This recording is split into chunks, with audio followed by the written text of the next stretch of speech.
Hello friends, very good afternoon. कैसे हैं आप सब? होप आप सब अच्छे होंगे। जैसा कि आप लोगों को पता है, ये हमारी बिजनेस इन्वायरमेंट की सीरीज़ चल रही है, जिसमें आज हम अपना नेक्स्ट टॉपिक पढ़ेंगे, माइक्रो इन्वायरमेंट फैक्टर्स। ठीक है, हमने प्रीवियस वीडियो में अपने एक्सटर्नल फैक्टर देखा था, उसके दो पार्ट्स देखे थे, माइक्रो एंड मैक्रो। तो आज हम अपने इस वीडियो में माइक्रो इन्वायरमेंट फैक्टर्स को क्या करेंगे, डिटेल में समझेंगे कि एक्चुअली में वो क्या होता है।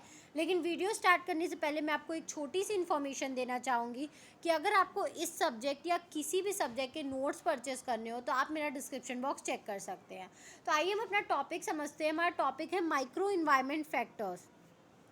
The microenvironment factors are closely related to the firm and they determine organizational capability in terms of its strength and weakness. ठीक है, माइक्रो इन्वायरमेंटल फैक्टर जो होते हैं वो किससे रिलेटेड होते हैं? वो क्या होते हैं?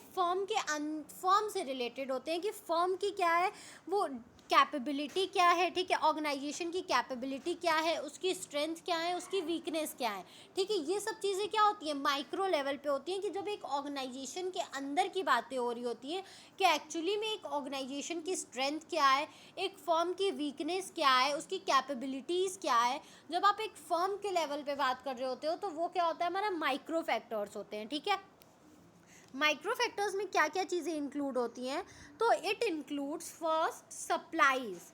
Suppliers ensures regular supply of input raw materials and other components to the firm. ठीक है, सप्लायर्स को क्या होता है, ये देखना होता है कि एक्चुअली में क्या हो रहा है, डेली सप्लाई हो रहा है, रेगुलर सप्लाई रॉ मटेरियल्स का या जो भी कंपोनेंट्स है उनका फर्म से रेगुलर सप्लाई हो रहा है या नहीं हो रहा है। ठीक है, वो इस बात को इंश्योर करते हैं कि रेगुलर सप्लाई बना रहे। ठीक है, जिस भी चीज़ का हो, या वो रॉ मटेरियल्स का हो या वो क्या हो, किसी कंपोनेंट का हो, रेगुलर क्या हो, सप्लाई बना रहे। नेक्स्ट है कॉम्पिटिटर्स।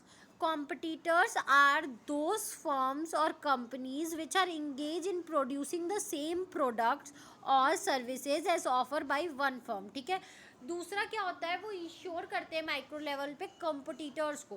वो देखते हैं कॉम्पिटिटर से क्या होता है, कॉम्पिटिटर को इंश्योर करते हैं कि कंपटीशन कैसा चल रहा है। अब कॉम्पिटिटर्स किसको कहते हैं? वो लोग जो एक ही तरीके का क्या कर रहे हैं, सामान या सर्विस प्रोवाइड करा रहे हैं दूसरे को।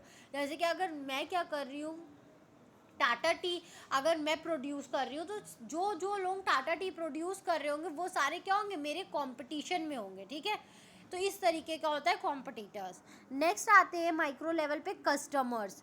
Customers is a prime factor of any business environment. ठीक है, कस्टमर किसी भी बिजनेस इन्वायरमेंट के लिए क्या होते हैं, प्राइम फैक्टर होते हैं। Without customer no business. Only by satisfying the customers the firm can survive in the competition market। ठीक है, सिर्फ और सिर्फ क्या हो सकता है, आप जब तक कस्टमर को सब सेटिस्फाई नहीं करते तो आप क्या कर सकते हो, कभी भी किसी कॉम्पिटिटिव मार्केट में सरवाइव नहीं कर सकते। इवन मेरे टाटा टी से अगर मेरे कस्टमर्स खुश नहीं हैं, उनको वो टेस्ट या वो फीलिंग नहीं आ रही है, वो सेटिस्फाई नहीं हो रहे हैं, तो ये प्योरली चांस है कि मैं क्या हो जाऊंगी, एक दो साल बाद या एक ही महीने में मैं उस कंपटीशन से आउट हो जाऊं, क्योंकि मेरे पास कोई खरीदने ही नहीं आएगा। ठीक है, तो कंपटीशन में बने रहने के लिए भी आपको कस्टमर्स को सेटिस्फाई करना होगा अपने गुड्स से। आपको अपने गुड्स को दूसरों से बेहतर दिखाना होगा कि हाँ, आपका गुड्स उनसे अच्छा है। किस वे में अच्छा है, कैसे है, ये आप जानो। ठीक है, ये हमारा काम होता है, बिजनेसमैन का काम होता है कि वो दिखाएं कि उनका प्रोडक्ट दूसरों से कैसे अच्छा है। नेक्स्ट है हमारा मार्केटिंग इंटरमीडिएटरीज।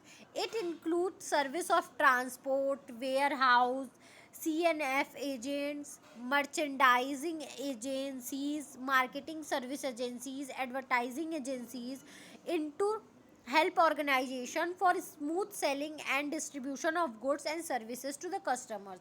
फिर होता है कि एक प्रोड्यूसर से कंज्यूमर तक पहुंचने के लिए जो जो इंटरमीडिएटरीज आते हैं। ठीक है, जैसे वेयर हाउसिंग हुआ, ट्रांसपोर्ट हुआ, एजेंट्स हुए, अलग अलग सर्विस एजेंसीज हुई, ये सब का क्या होता है, ये सबको एक बिजनेस को इनकी हेल्प हमेशा चाहती है ताकि उनका सामान क्या हो, अच्छे से डिस्ट्रीब्यूट हो जाए और उनकी सेलिंग क्या हो, स्मूथ बनी रहे, मतलब सेलिंग होता रहे और क्या हो, लोगों तक उनके सामान पहुंचते रहे without transport, without warehouse. क्या आपको लगता है कि कोई बिजनेसमैन बिजनेस कर सकता है?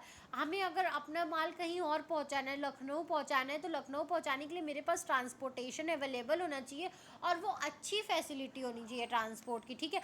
अगर हम एसी मैन्युफैक्चरर हैं तो मेरे पास उस एसी को ठंडे के दिनों में स्टोर करने की जगह होनी चाहिए, ठीक है, वेयर हाउस होना चाहिए। तो यही सब चीज़ें हैं क्या, मार्केटिंग इंटरमीडिएटरीज, जो प्रोड्यूसर से कंज्यूमर तक गुड पहुंचाने में जो भी बीच में हेल्पिंग एजेंट की तरह काम करें, उनको हम लोग बोलते हैं मार्केटिंग इंटरमीडिएटरीज। नेक्स्ट है हमारा society. Customer is a part of society and society has different cultures, ठीक है। क्या होता है, कस्टमर्स जो होते हैं वो एक सोसाइटी का पार्ट होते हैं, ठीक है। और सोसाइटी में क्या होता है, बहुत सारे कल्चर्स होते हैं, सिर्फ एक कल्चर तो नहीं एग्जिस्ट कर रहा है, सोसाइटी मिक्स मिला ही होता है बहुत सारे अलग अलग कल्चर से, रिलीजन से, ट्रेडिशन से एंड सिस्टम से। हर किसी का रिलीजन अलग होगा, हर किसी का ट्रेडिशन अलग होगा और हर लोगों का सिस्टम अलग होगा। एक सोसाइटी में आप चाहो सिर्फ हिंदू मिल जाए तो ऐसा पॉसिबल नहीं है, या आप चाहो सिर्फ मुस्लिम मिल जाए तो ऐसा कभी पॉसिबल नहीं है, ठीक है। These elements have great influence in business activities। तो ये जो फैक्टर्स हैं, उनका ट्रेडिशन, उनका बिजनेस, अरे उनका रिलीजन, ये सब अलग होना क्या करता है, बिजनेस को बहुत ज़्यादा इफेक्ट करता है, ठीक है। और क्या होता है, एक बिजनेसमैन को ये मतलब मोटिवेट करता है कि आप सबके लिए गुड प्रोड्यूस करो और आप किस तरीके से प्रोड्यूस करो कि आपका गुड एक सोसाइटी खरीदे, ना कि एक पर्टिकुलर रिलीजन या एक पर्टिकुलर ट्रेडिशन खरीदे। तो ये टॉपिक हमारा यहीं तक था। आई होप आपको ये टॉपिक समझ में आया होगा। अगर फिर भी आपको कहीं भी कोई भी प्रॉब्लम है तो आप मुझे कमेंट सेक्शन में कमेंट करके पूछ सकते हैं। Thank you very much for watching my video and do like, subscribe and share my channel. आपको इस सब्जेक्ट या किसी भी सब्जेक्ट के नोट्स परचेस करने हो तो आप मेरा डिस्क्रिप्शन बॉक्स चेक कर सकते हैं। Thank you.